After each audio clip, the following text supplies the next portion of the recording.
गुरुरेव गतिर्गुरुमेव भजे गुरुणैव सहास्मि नमो गुरवे न गुरोः परमं शिशुरस्मि गुरोः मतिरस्ति गुरौ मम पाहि गुरो. Now, today we will go ahead with the meaning of the first verse. So, the course, as we know, is a combination of chanting and meaning. We have learned to chant the first two verses. Today we will begin with the meaning of the first verse. The first three verses are the beginning of the Purana. And these first two verses, those who have the book in hand, you will already know that they are the first two verses of the Purana itself. You open the book, Prathama Skandha, Prathamodhyaya. The first canto and the first chapter, these are the first verses. The beginning of this Purana is extremely magnificent. With the words that have been used and the kind of meaning that it conveys, it is superlative, to say the least. So we will spend some time with this first verse and try to understand the various concepts and the kinds of ideas that it brings. That will make it easier as we go forward with the verses in various other stutis. Srimad Bhagavatam itself is also called as the Paramahamsa Samhita. At the end of every chapter, you will see Srimad Bhagavate Paramahamsa Samhitayam. A Paramahamsa means a great jnani. Those who are sannyasis of the highest order are called as Paramahamsa.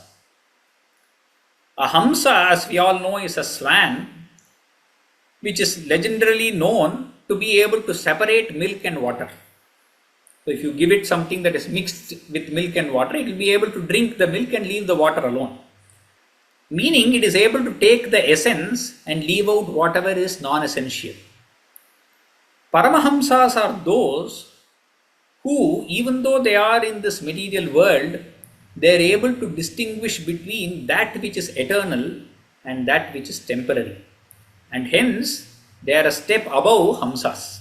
They are great swans because they are able to differentiate between the permanent and the eternal. And this Srimad Bhagavata is a Paramahamsa Samhita because it has been spoken by a Paramahamsa and it speaks about so many Paramahamsas. Hence it is called as the Paramahamsa Samhita. So it is not just a collection of stories. So when we think of Bhagavatam, immediately many of us who have heard a little about Bhagavatam, immediately think of the gamut of stories that it presents to us. There are so many various episodes and anecdotes that it presents. But that is not the heart of Bhagavatam. It brings us those stories because it wants us to give that jnanam. It wants us to give us that knowledge of those Paramahamsas. And that can be brought about only with the help of stories. Our minds are attuned to gossip. We love gossip. So when some story is said, whenever it begins like once upon a time, then everybody's ears perk up. All of us want to listen. And hence those stories are brought in to give us that jnanam. Also, it is a transmission of that Brahma Vidya. We will see in this course and across Bhagavatam that it is always whenever there is a conversation between two people, it is a transmission of Brahma Vidya that is happening. That highest knowledge that is there, that is being transmitted from the Guru to the Shishya. It happens across Bhagavatam and hence it is the Paramahamsa Samhita. And this verse beautifully encapsulates the glory of Bhagavata. The fire, whenever you take gold, the purity of gold is usually tested in fire. Maybe in modern technology we have other ways of testing, but traditionally it used to be tested by burning it in the fire. If there are impurities, those will melt away before the gold melts. And that is what is Dhananjaye Hataka Sampariksha. Hataka means gold. and Dhananjaya is fire. So you test gold, you examine the gold, the purity of gold in fire. Similarly, the mettle of warriors is tested on the battlefield. Ranajire shastrabhritam pariksha. Similarly, for a grihastha, for a homemaker, vipattikale grihini pariksha. Whenever there is some kind of distress at home and adversity strikes the family, at that time, the lady of the house is tested on how strong she is, how she can hold the family together. Similarly, Vidyavatam Bhagavate Pariksha. Srimad Bhagavata is known to test the scholarliness of a person. If you want to say that you have learned Samskrita or you want to call yourself a scholar, then you have to be able to explain or understand, at least understand the verses of Srimad Bhagavatam. So that is, it shows how terse and how deep and how wide this Bhagavatam is. Now we will come to the whole structure of Bhagavatam. Those who have heard a lot of discourses from various people would know that Srimad Bhagavatam consists of 12 skandhas. So any scripture that we take, either it be Purana or Itihasas, they have ways of splitting the whole Grantha. The text is a huge corpus. In Ramayana they are split as Kandas, in Mahabharata as Parva, and various other Puranas have other names to split these big books. In Bhagavata it is called as a Skandha. There are 12 canto is how it is translated in English. So there are 12 skandhas, and within skandhas there are multiple adhyayas. So there are 335 adhyayas on the whole within these 12 skandhas. They are not split equally, they are split in various numbers, with the 10th canto, the 10th skandha being the largest among them. And there are approximately 18,000 grantha. Grantha means we can equate them to shlokas. There are approximately 18,000 shlokas. So this is the overall structure and overview of Bhagavatam. With this in mind, so whenever we get into any stuti, I will be giving 3 numbers. So the first number would correspond to the skandha, the second number to the adhyaya, and third number to the shloka itself. So that is why you would have seen on those slides, it would say verse 1.1.1, meaning it is the first skandha, first adhyaya, and first verse. So this is how the whole of Bhagavatam is classified.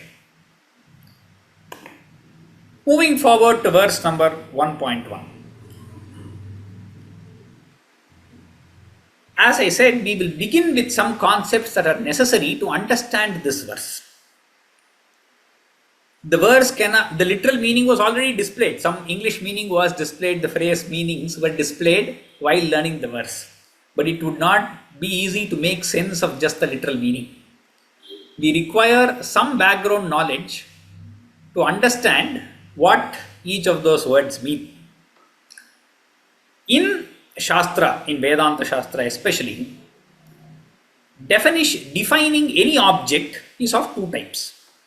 You can define any object. It can be defined in 2 ways. One is called as the Swarupa Lakshanam and the other as the Tatastha Lakshanam. What does Swarupa mean? The word Swarupa means an intrinsic quality of a particular thing. Whatever it has, its properties, is called as Swarupa. So if you define a thing using its Swarupa, it is called as Swarupa Lakshana. Lakshana means definition. One way of saying it. Tatastha is a way of indirect definition. Meaning you do not specify the properties directly, rather you give some surrounding ideas about it and you lead the person towards the definition of the object. For example, let us say you are going through in a street and you are searching for a particular house. And you ask a passerby there, I want to go to this particular person's house, do you know? And since that person is from the same neighborhood, he says, oh yes, it is that particular house. How would he say that? He could say it in two different ways. So one, he could say that you can see that yellow house there or that white house that is present there. It has 2 floors, it has 20 pillars, something like this, which are all the intrinsic property of that house itself. The house is made of those pillars, it is of that particular color, and it has so many floors and so on. So when you define a house using these properties that are present along with the house, it is called as the Swarupa Lakshana. Indirectly, let us say all the houses are quite similar on the same street, then you would have to differentiate it in some other way. So then he could point out to you and say, look there, a crow is sitting on top of that house. That is the house you have to go to.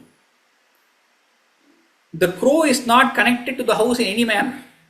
But as soon as the crow is pointed out, this person knows which is the house that is being referred to.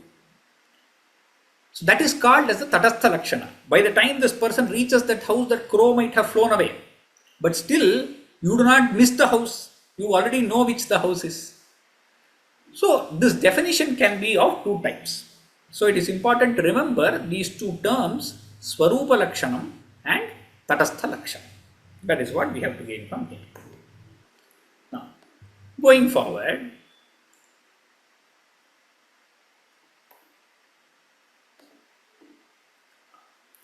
we'll go to one more concept called as the Anvaya vyatireka. Anvaya and vyatireka. Anvaya means co-presence. So what is co-presence? If X is present, then Y is also present. That is called as co-presence. These two things always appear together. That is Anvaya. Vyatireka is the opposite. It is co-absence.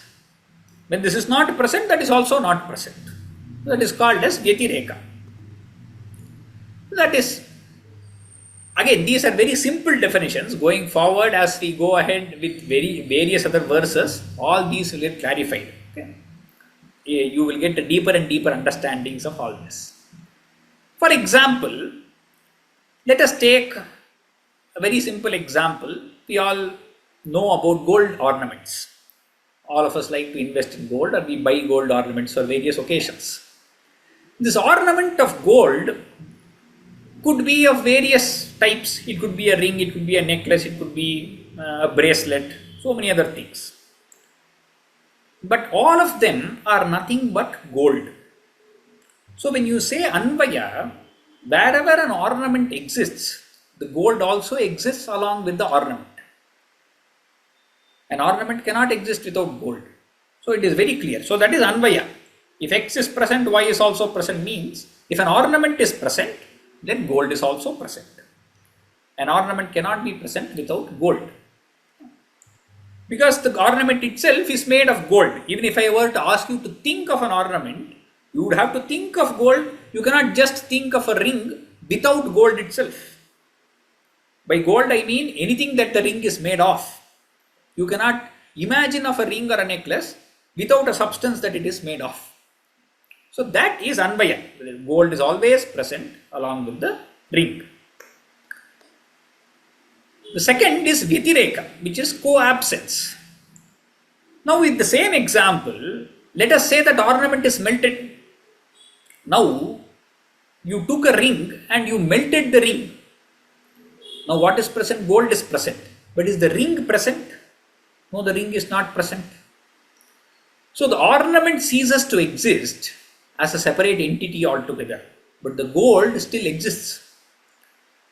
So when the ornament ceases to exist, what ceases to exist?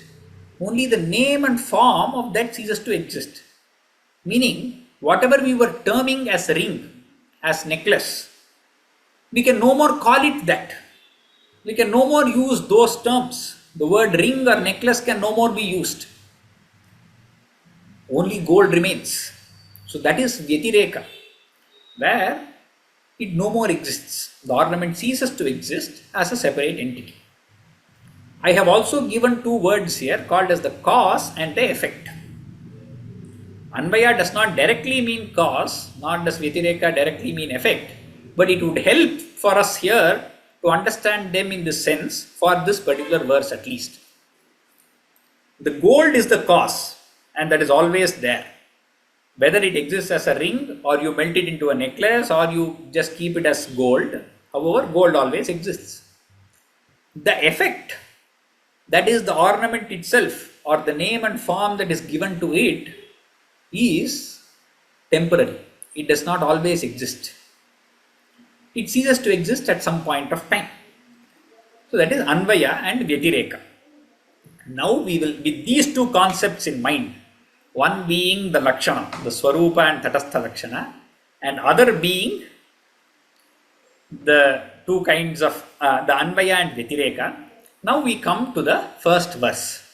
This first verse can be split as 9 different sutras. This was given by our Nochur Swamiji. He looks at it as 9 sutras.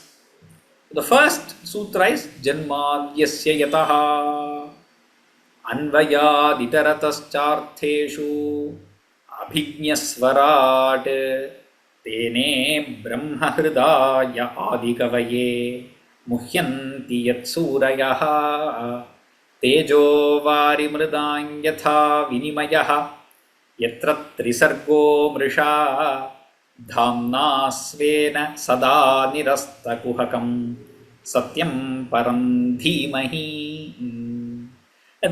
So the whole verse itself can be split as 9 different phrases, and each of this phrase can be meditated upon for quite some time. So we will take each of this phrase and go forward in the next class. So we will take up how this verse deals with the Swarupa Lakshanam, and then the Tatastha Lakshanam, and then what are the other parts that come together in the verse, and then we will get the whole meaning of the verse. So today we will stop the class here and we will continue in the next class. The meanings and the shlokas might not always go together. We will surely catch up by the end because the first few verses have very deep meaning. Hence I am spending some time here. Also from the next class, we will get more time to deal with both. We will get about 20-25 minutes for learning to chant and the remaining time for contemplating upon the meanings. So from then on, we will continue with the same fervor. Let us all delve and immerse ourselves in Bhagavatam and continue on this journey. Namasarvebhyaha Nama Sankirtanam Yasya Sarva Papa Pranashanam Pranamo Dukkha Shamanaha Tannamami Harim Param. Ram Ram Ram Sarvebhyaha.